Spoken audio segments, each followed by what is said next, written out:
Okay, here we go. Lecture 9 for Memories of the Middle Ages in the Age of White Supremacy. Today, I want to talk a little bit about new uses of medieval identity. And this lecture really kind of sits between the two halves of this course. What we've been doing so far has been kind of in the broad overview of kind of what history is, what medieval studies are, the problems with history, the problems with medieval studies, kind of in both popular and academic spheres. But before I kind of get into the nature of this course, I kind of just wanted to kind of pull back because there's two things that have happened recently, and I kind of just want to mention them because they're kind of relevant to the subjects of our course, even though they weren't in the kind of first conception of this course. It wasn't a place for them because they didn't exist yet. The first of those things is this movie, The Dig, which is on Netflix. It's a movie about kind of the finding of the Sutton Hoo treasures, which are the largest kind of discovery of old English grave goods in ever. And this is kind of the Sutton Hoo treasures, among which are the Great Purse Lid, which we saw last week. That's the one that was suspended on that swastika belt with the Heil Hitlers that and then that got turned into the neck piece for the SCA guy. This movie is really interesting because it's doing a really interesting thing of trying to acknowledge the fact that there were people. Most archaeology, kind of in England, that was done before the Second World War, was done by people who were kind of uneducated professional archaeologists. That they were people who could go out and were very good at digging things out of the ground and didn't have academic degrees or anything, and that most of their work has been unsung, which is a lovely little Oscar bait movie. But kind of in the course of this movie, there's a scene where they finally realize that the ship, the Sutton Hoo ship that they're digging out, is not Viking era, which is to say it's not 9th century. It's instead 7th or 8th century, so a couple hundred years older than that. It's Anglo-Saxon, they say. The head archaeologist from Oxford gets super excited. It's proper Dark Age. These are not barbarians. These people had art and culture. They were Anglo-Saxons. And given everything that we've learned so far about kind of that, that pronouncement in that scene is very interesting and very revealing in a lot of ways. And it comes at a moment where kind of our discussion about kind of racialized Anglo-Saxonism is at a height.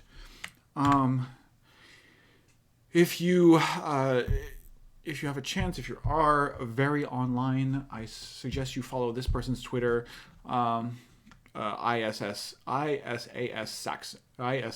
Saxonists, International Society of Anglo-Saxonists.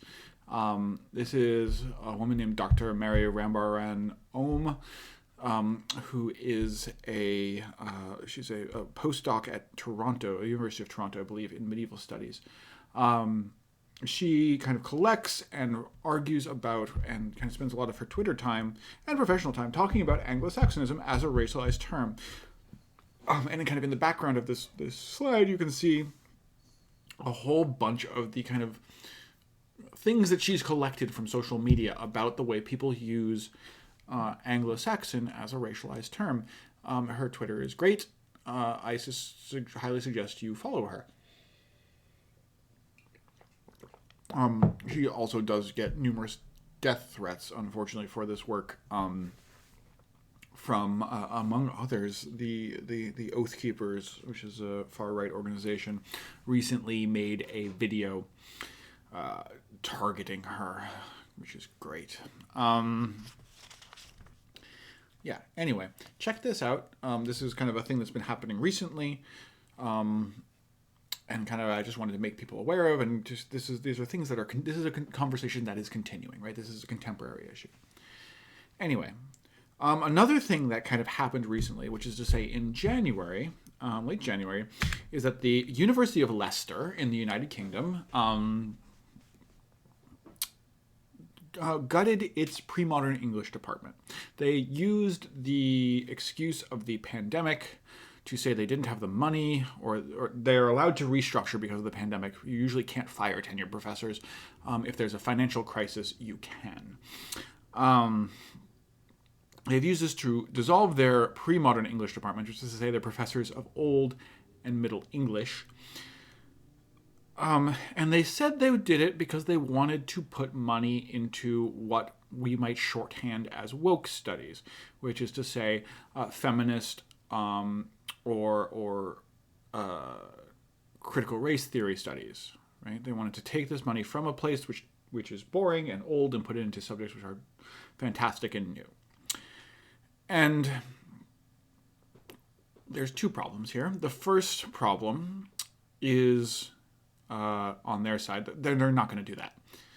Those of us who kind of understand how academic administrations work, particularly at kind of mid-level universities, are very well aware that they're going to have the same courses taught that they always do, but instead of paying $70,000 to $100,000 a year for a tenured professor, they will pay $3,000 to $1,000 to $3,000 a course for an adjunct professor, and that's much cheaper because you also don't have to pay. Well, it's the UK, so you pay health insurance anyway, but because they're not a failed state, but yet, and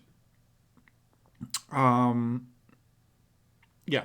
So on the one hand, they won't be doing that. On the second hand is kind of the tacit assumption on their part that Old and Middle English are not, scholars of Old and Middle English are not doing woke studies, right? They are not doing studies of critical race theory, and they're not doing, feminist theory, which is generally false. That's actually the only areas of medieval studies that are really kind of, particularly with critical race theory, Middle English is one of the only places doing it, but not at the University of Leicester. Not those professors, right?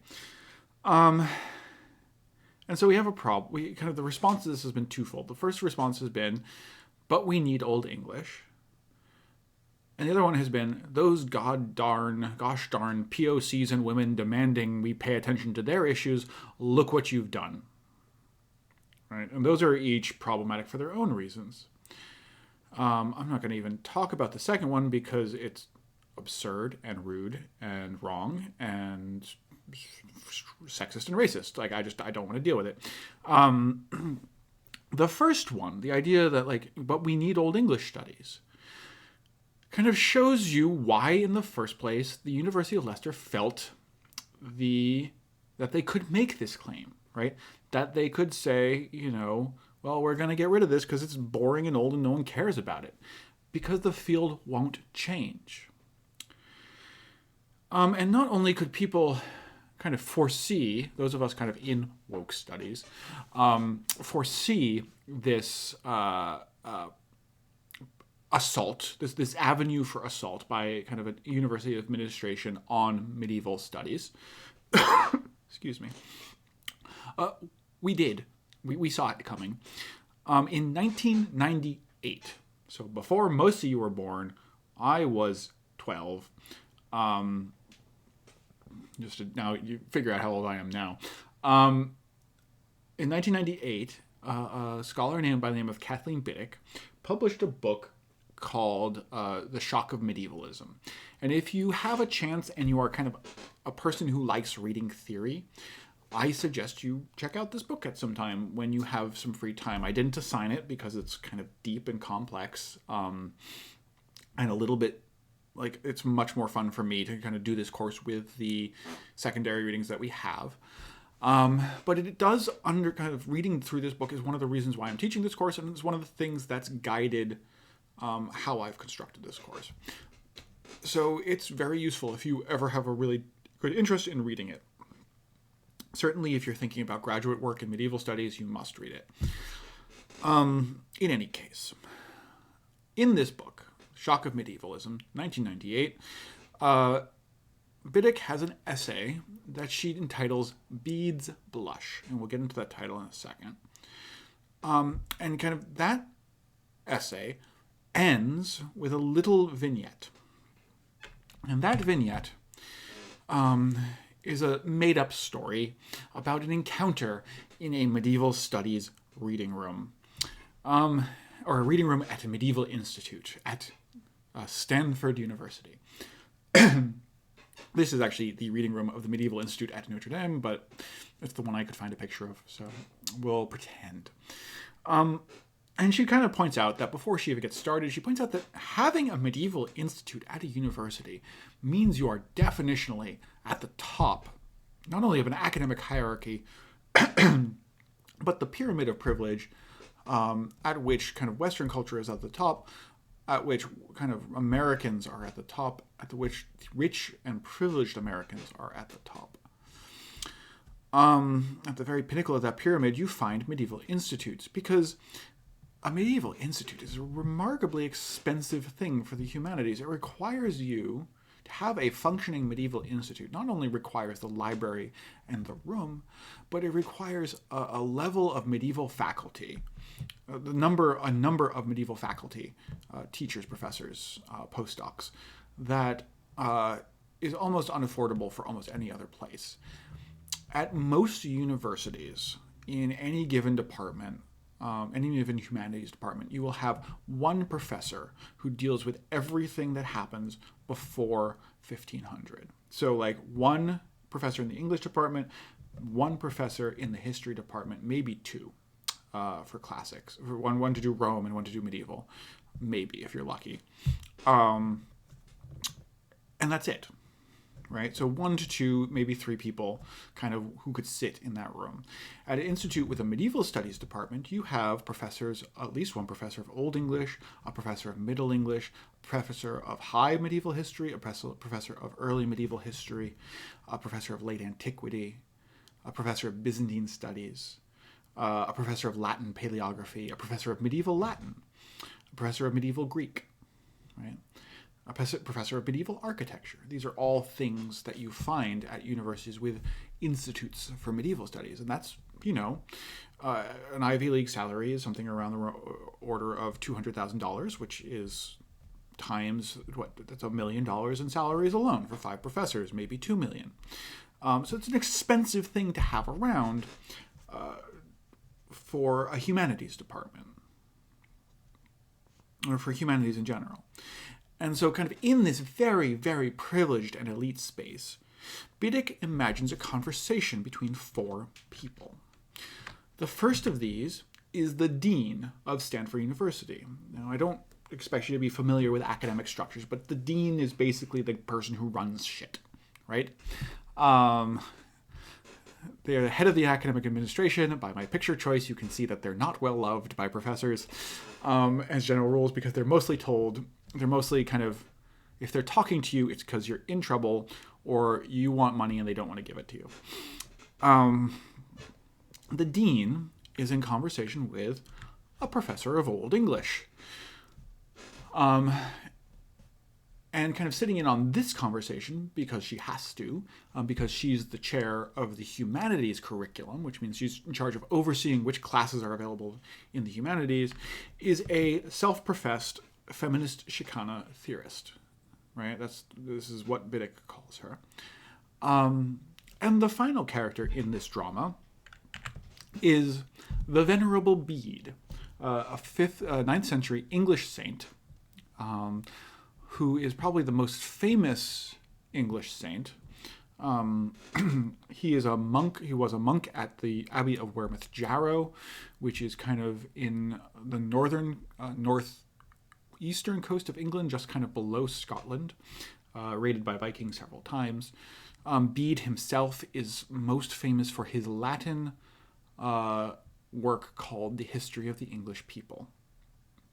Bede is also considered the last author of late antiquity.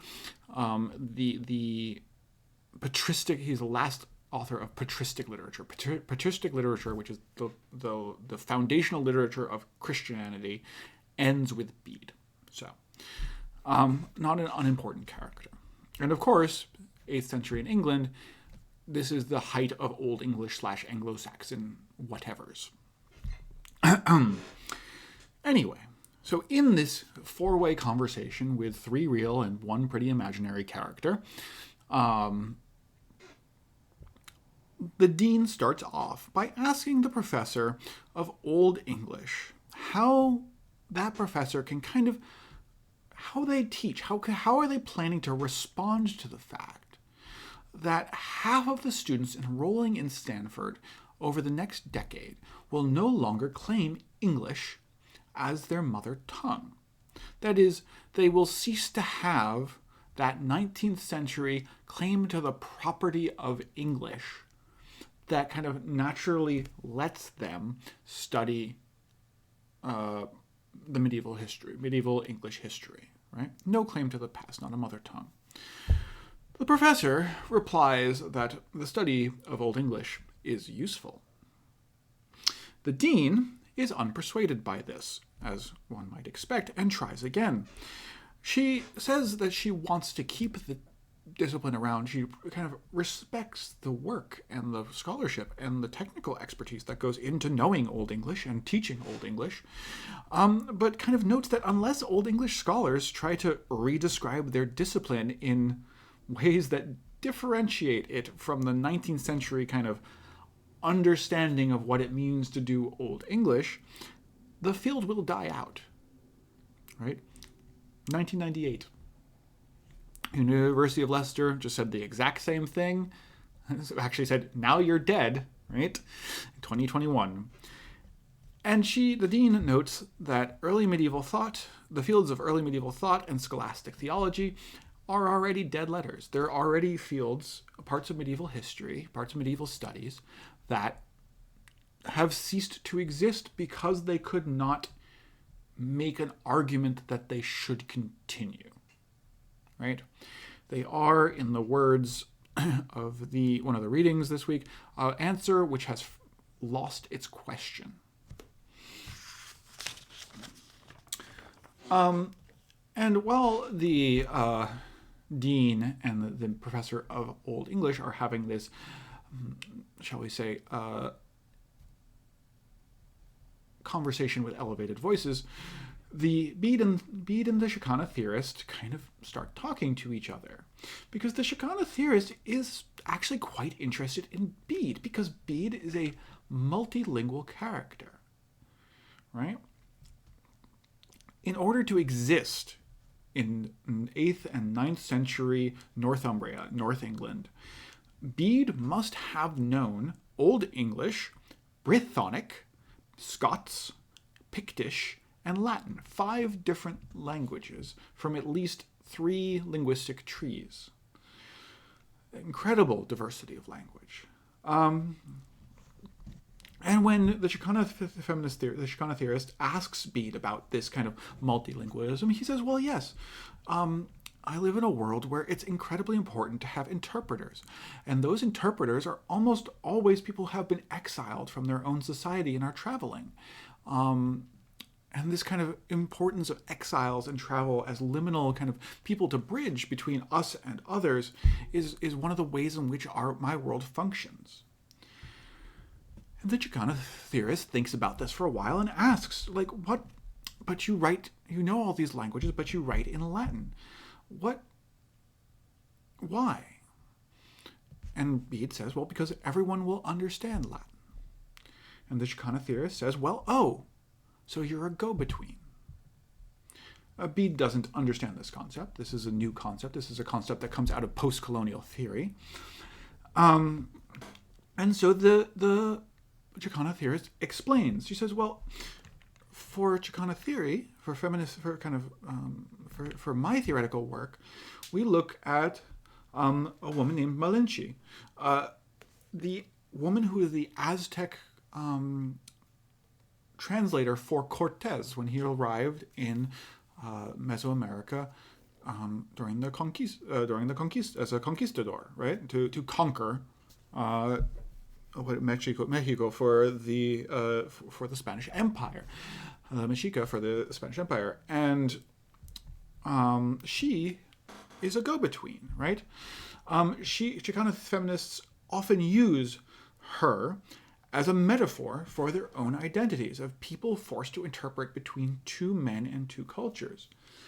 And so she is a powerful character, but she is also a deeply troubled and problematic character, right? This character of the go-between. In popular culture, she's often referred to as la vendida, sold, the sold one, right? The one who has been sold, or la chingada, the one who has been raped, right? And there's no evidence of either of those things. She was never sold as a slave, nor is there kind of a story of her sexual assault. But it is a cultural sexual assault. She is corrupted by her contact between, as a go-between between these two cultures in popular culture. At the same time, she's being used as a metaphor, as a positive metaphor, for individual identity. And so, thinking about those nicknames, the La Vendida and La Chingada, the Chicana theorist asked Bede, did you have a nickname like that? And Bede blushes, which of course he does, because he's a monk. Biddick calls this moment, the moment at which she imagines Bede to blush, as the return of an affective moment, affective, A-F-F-E-C-T-I-V-E, moment in Old English, which has been suppressed for generations, right? The return of feeling to a field which has prioritized rationality and reason since the 19th century. Because it forces us, this story, which Bede is asked if he is a raped man or a sold man, a slave, asks us to contemplate how Bede himself must have felt about being forced to write in Latin to be understood. And it kind of forces us to grapple with the fact that Old English, as we know it, is almost never the primary text in any book we have. It's usually a gloss hand, which is to say, it's a hand, there's a Latin text in the main column, and around the edges, like books from the library, you have people writing little notes in Old English about, like, well, this actually means this word, right? Because, of course, dictionaries weren't a thing that existed. You couldn't just Google what this Latin word meant. You had to have some notes somewhere on it. And so how did Bede feel about having to write in Latin to be understood? Why he was forced to forsake and abandon his native tongue in order for people to understand what he had to say? And from the Chicana theorist's perspective, this is very similar to concepts she deals with in her scholarship on a daily basis of border writing and border speaking, which are part of something she would call border consciousness. Right? And if we think about kind of border consciousness and Old English, we come to realize kind of it forces us to break from 19th century notions of Old English or Anglo-Saxon as homogeneous cultures. So sort of what we talked about with the Vikings last class, right? And isn't that interesting? And can't we do something with that? And so the Chicana theorist asks Bede, do you want to come to my class next week and speak in this little story? And the Bede says, well, should I do it in English or Latin? And she goes, well, don't you know that your language, English, is now the most popular, widespread tongue in the world? The language of the colonized has, over the course of a millennia, become the language of the colonizer. And there's a smile, and they laugh. But as they laugh, right?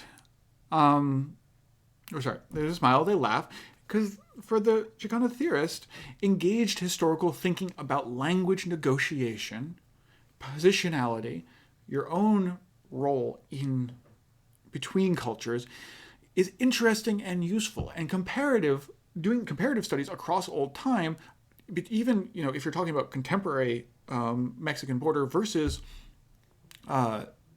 medieval Latin and Old English versus medieval Latin versus Old English versus Spanish, like that comparative study is interesting. and useful.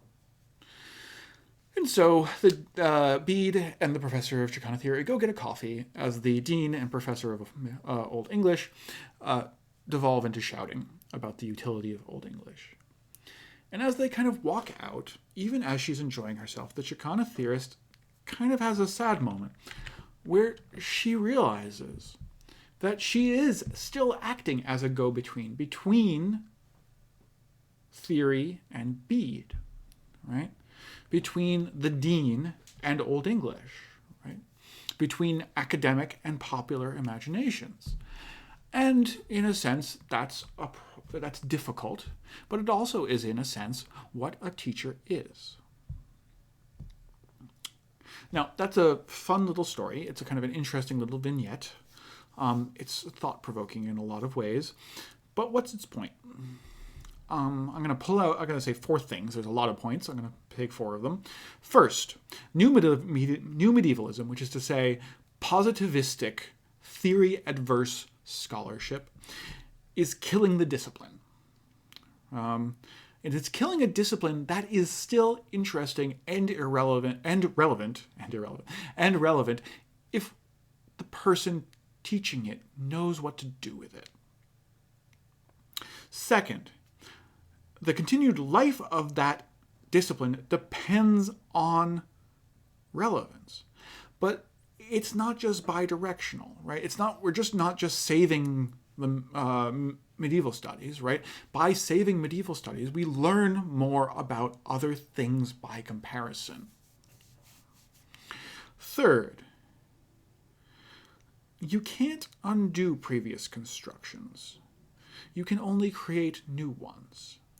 That is, the Chicana theorist does not try to talk with the Old English professor. She talks with Bede. She forms new identities and new ways of thinking with old sources, rather than trying to fix the ones that have come before. 4, all of this, keeping things relevant, continuing the discipline, new modes of communication, hinge on the blush, that affective moment, right? The reintroduction of emotion and feeling and humanity into kind of a cold rational space.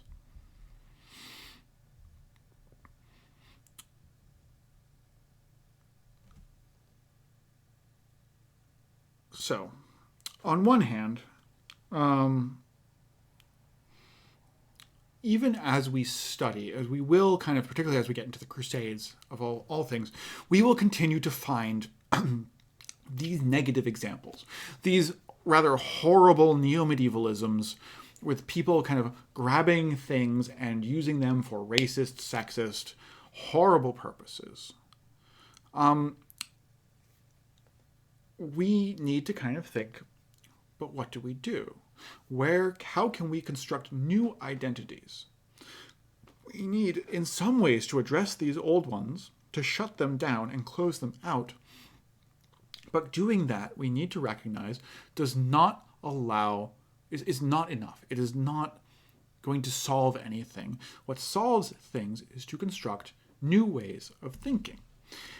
And I personally think, that kind of Ursula K. Le Guin, which we read last week, and Tamora Pierce, who we read this coming week with, as you can see, their titular, we have Ged, or a fan art depiction of Ged, actually, and a cover depiction of Alana here on the bottom.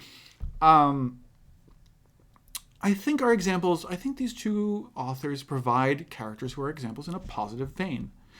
Earthsea is anti-medieval neo-medieval, yes?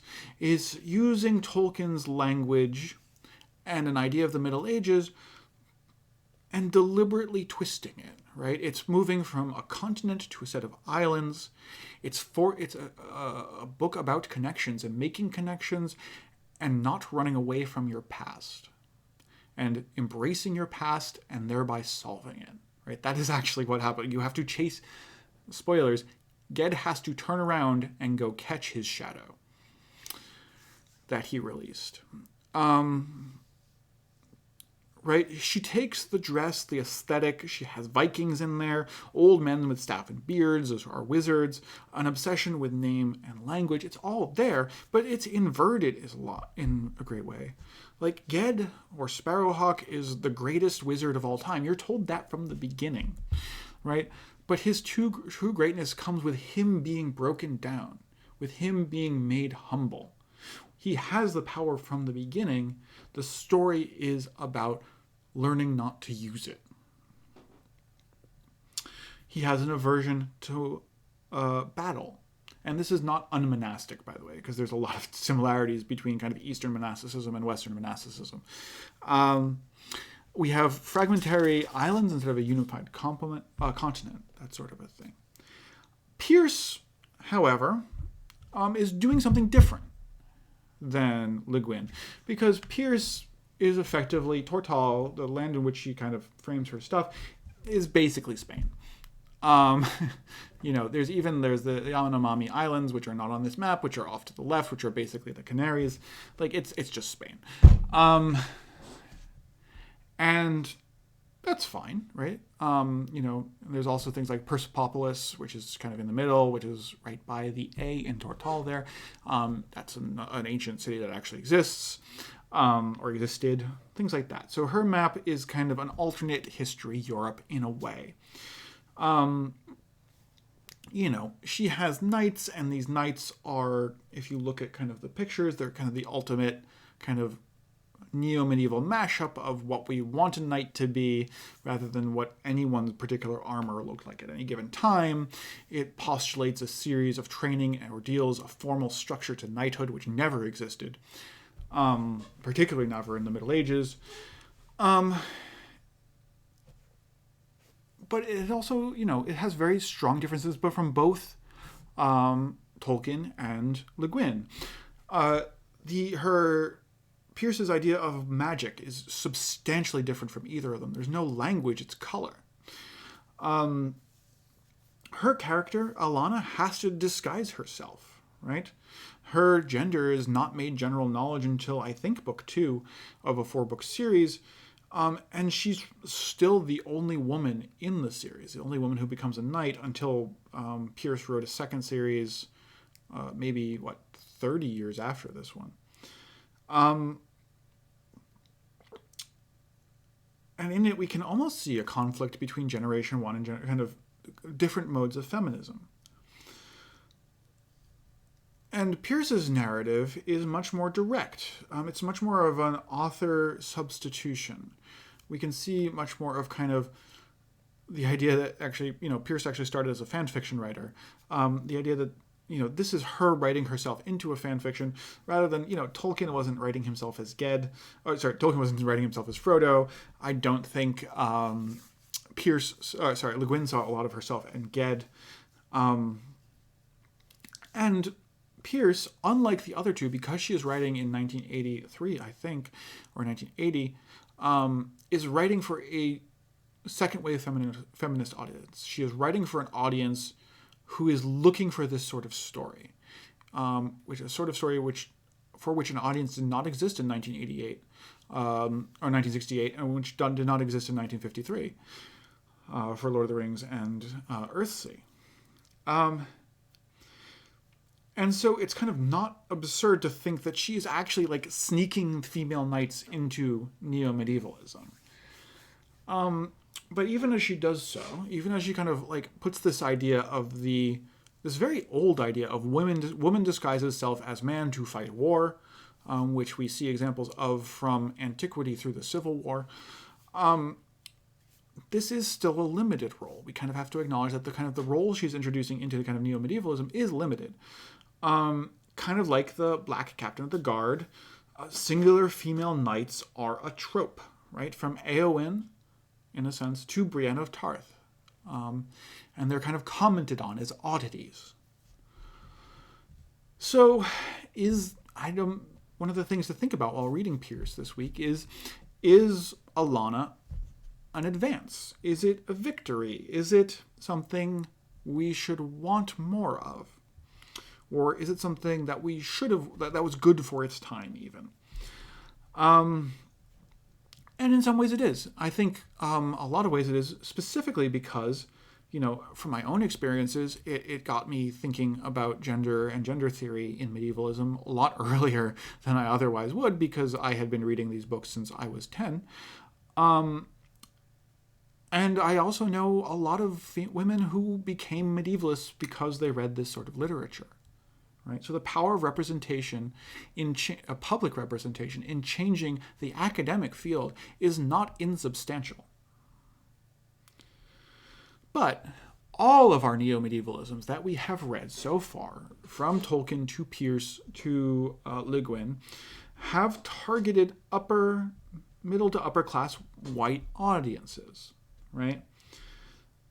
And it was interesting to me that last week, so many people kind of noted that they had never previously read Le Guin or heard of her. Neither Le Guin nor Pierce can, therefore, break the paradigm on which their medievalism works, right? They still have to work from a basic assumption of, for Le Guin, whiteness, right? Because she still has to specify the race of her characters, even though her characters are unique no longer unique, but they were kind of groundbreaking in not being white in a neo-medieval space. She still, she had to agree to the normative convention that we only race non-white people, right? We only kind of put the adjective next to non-white people to actually have those characters there. And Pierce, in the same sort of a way, has to have this woman who is still sneaking around a patriarchy to get what she wants. And so it can't break that paradigm, but instead argue for exceptions, right? Again, Le Guin has to work from normalized whiteness. Alanna and Pierce have to hide gender.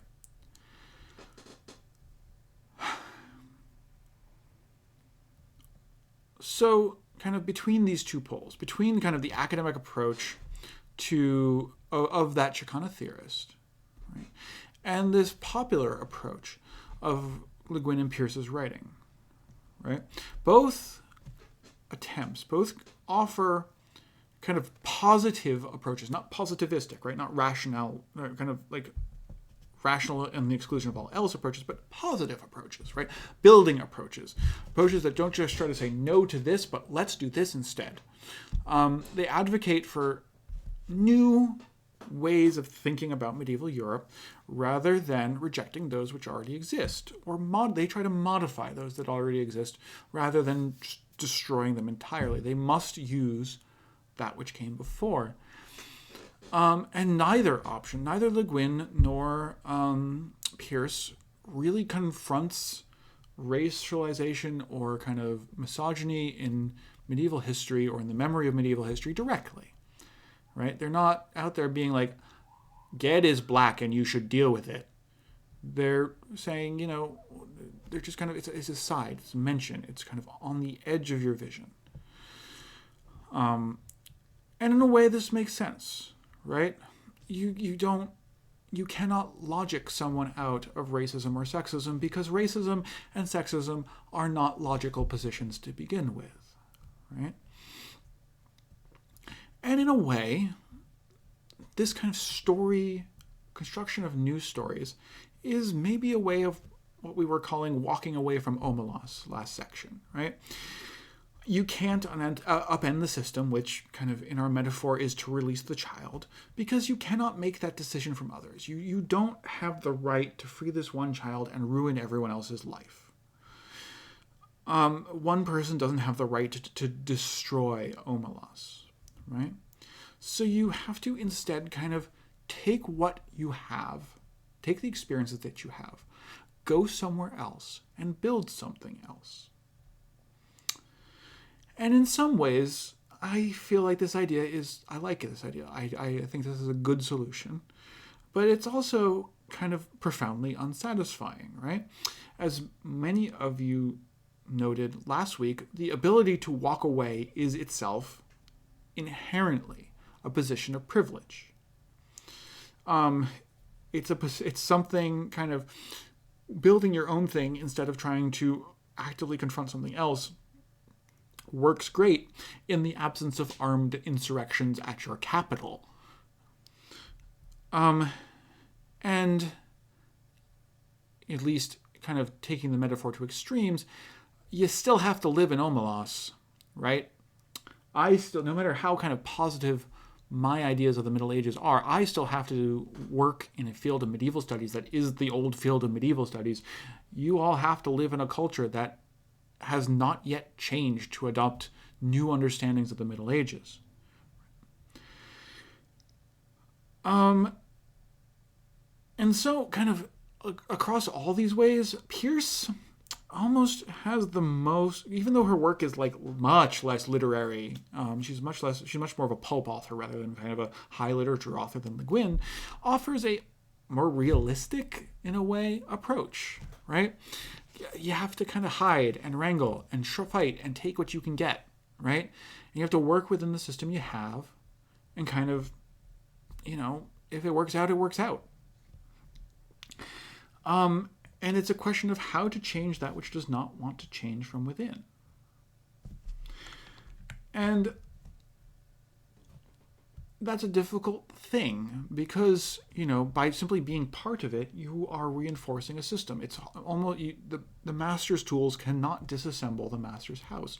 No one is going to teach you how to break the chains that they put on you, in the words of another scholar at Stanford, strangely.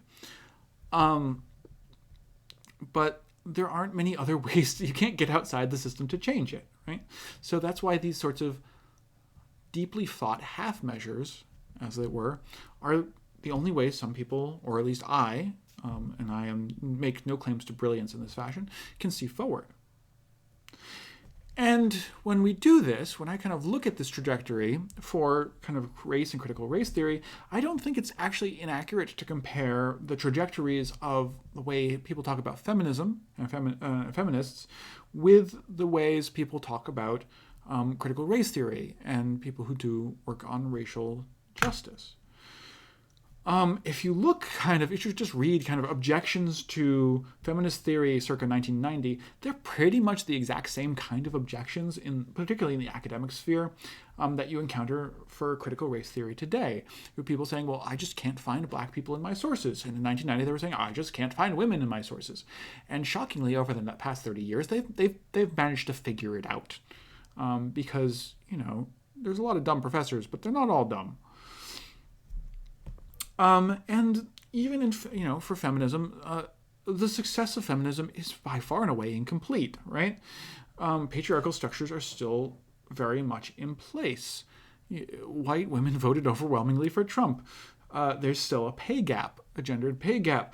Professors, even though women now make up approximately half of all professors, most of them are in the humanities, not the sciences. Most of them are junior faculty, not senior faculty. There's a differentiation in discipline and rank. There is, in other words, for feminism, something of an equality of representation, but not an equality of privilege. And of course, even kind of thinking about that, we can't ignore the fact that critical race theory and feminism intersect, right? White feminism, again, perpetuates things like racism and, as we see in the UK, particularly recently, transphobia. And so these are also warnings for the future when we think about ways of introducing and working race and racial consciousness into memories of the Middle Ages.